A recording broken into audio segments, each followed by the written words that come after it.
Le Grand Matin Sud Radio, 7h-9h, Jean-Jacques Bourdin. Le Grand Matin, on en parle lors de ce Grand Matin Sud Radio. Je suis là, je suis présent. J'aime bien le Grand Matin. Hein, Oui, là, vous êtes présent, Benjamin? Oui, tout à fait. Vous êtes présent. Tout à l'heure, vous nous avez raconté une histoire de cours de récréation à Strasbourg.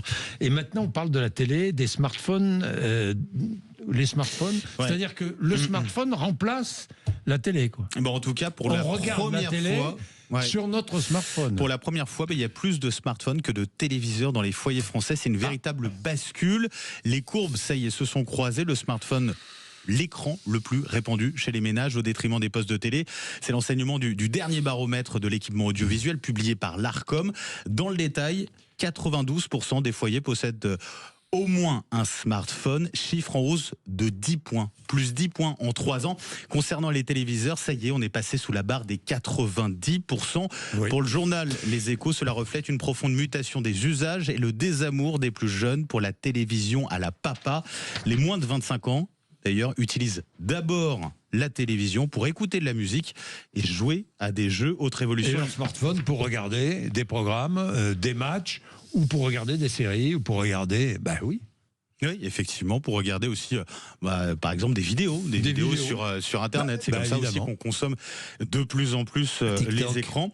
Autre évolution en ce qui concerne la télé, l'érosion des modes de réception classiques du téléviseur. La TNT et le satellite sont en baisse. En cause, la souscription massive des Français aux abonnements Internet qui inclut une offre de télévision. Oui, réaction Chloé?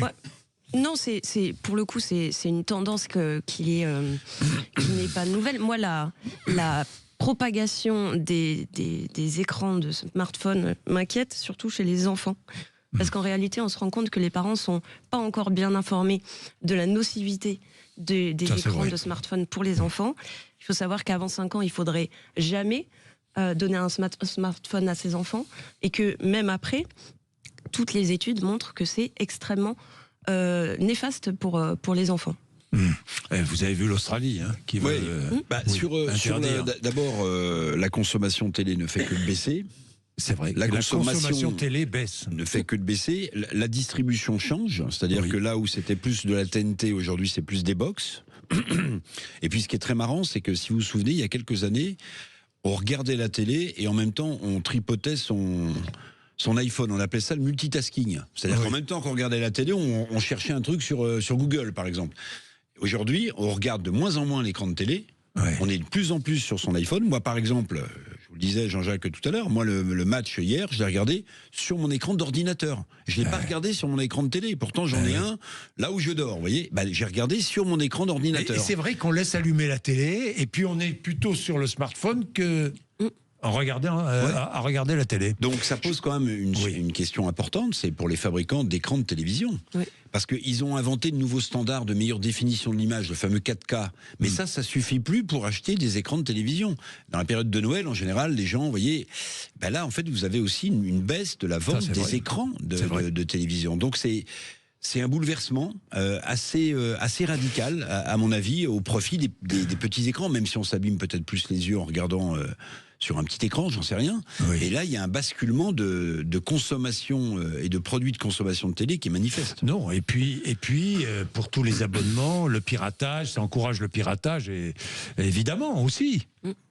Et en parallèle, on a aussi de moins en moins de médias traditionnels qui sont consommés et de plus en plus de médias alternatifs, donc les vidéos sur YouTube, les podcasts. D'ailleurs, on a vu aux États-Unis que ce type de médias avait joué un rôle très important dans l'élection de Donald Trump. Donc, ces médias qui sont pas les médias traditionnels, à mon avis, vont continuer à se développer, notamment chez les jeunes, et vont jouer, on parlait de 2027 tout à l'heure, forcément un rôle important dans les campagnes politiques à venir.